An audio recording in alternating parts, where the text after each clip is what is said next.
former President Marwa, politics of division, politics ma whip emotions ma communities against each other. Okay, nigi maber. Mana omiyo adwa mana encourage josiasa te, gibed ka William Ruto, gibed ka Gideon Moi, gibed ka jaduong' Raila Amolo Odinga. To bende gibed ka Uhuru Kenyatta ma bende tiende moro nitie iye mar mokwongo mar manyo kwe ne Kenya.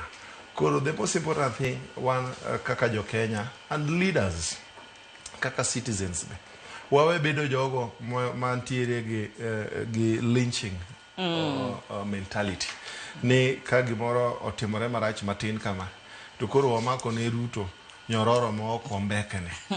Wabed ma jong'uono, and most importantly ka kwe nitie piny there is growth. Mano ero ok nyalo mono ji compete fairly.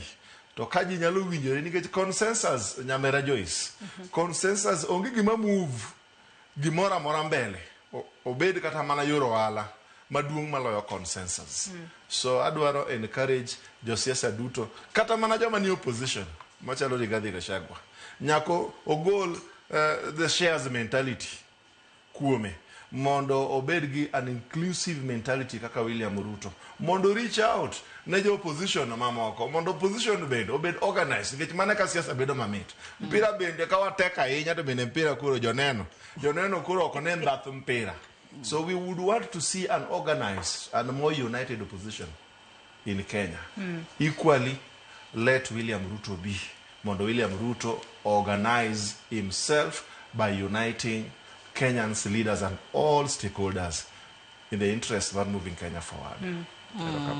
Haya neno ka nyakora Mugajong bende cholo nwa utemu pogore na mboma raria deka uchel nono. Iwacho ka ini Ramogi president ne en hustler sani ose bottom odhi up. Koro oweyo hustler odong bottom kayuak. Iwacho ka ini Ramogi TV anouma biu jakoma kawuok nyateke. Iwacho ka ne kodonje twak ng'isa ka ini mos na jakom mar UDA party.